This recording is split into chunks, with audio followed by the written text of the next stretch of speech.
देने ही आया हूँ मथुरा नरेश। मैं तो कब से इस लगने की प्रतीक्षा कर रहा हूँ। सौभाग्यवती भाव, अष्टपुत्रवती भाव। मथुरा नरेश, केवल मैं ही इस शुभ विवाह की प्रतीक्षा नहीं कर रहा था, काल भी इस शुभ विवाह की प्रतीक्षा कर रहा था। क्योंकि देवकी और वसुदेव का आठवां पुत्र तुम्हारा काल होगा और मथुरा को तुम्हारे अत्याचारों से मुक्त करवाएगा। लगता है तेरा जीने से जीत भर गया है ऋषि।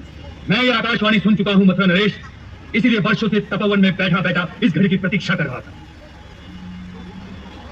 तुम दोनों घबराना नहीं, ये अत्याचारी तुम्हारा कुछ नहीं बिगाड़ सकता। तू भी झूठा है ऋषि, और तेरी आकाशवाणी भी। ऋषि झूठ नहीं बोलते मथुरा नरेश। भगवान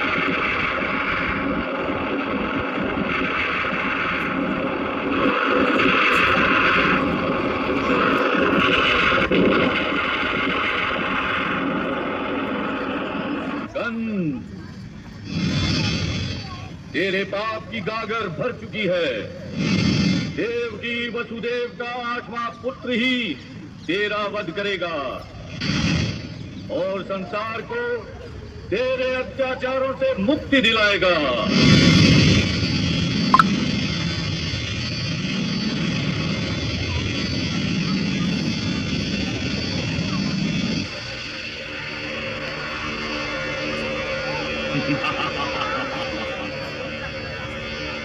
अच्छा किया जो मुझे बता दिया। मैं देवकी और वसुदेव के किसी भी पुत्र को जन्म लेने ही नहीं दूंगा। फिर क्या करोगे आकाश महाराज? मैं देवकी और वसुदेव का वध कर दूंगा और उन्हें किसी भी पुत्र को जन्म देने के लिए जीवित ही नहीं छोड़ूंगा। ऐसा न करो, ऐसा न करो।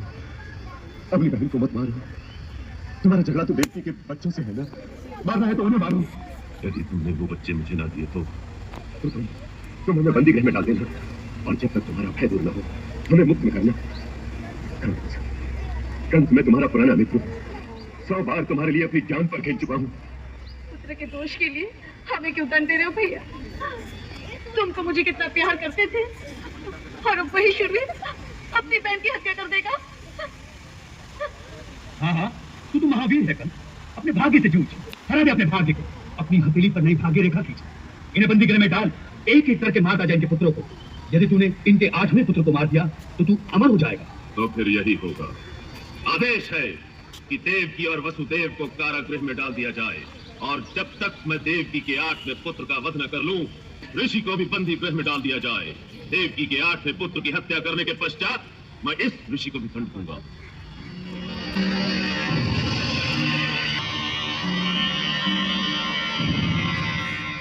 इस ऋषि को कौड़ियों के साथ डाल दो।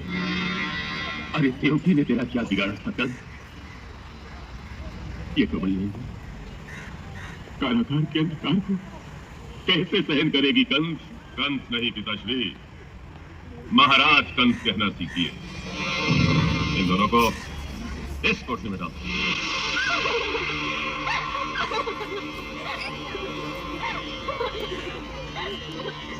देवकी यहाँ 8 पुत्रों को जन्म देने वाली है।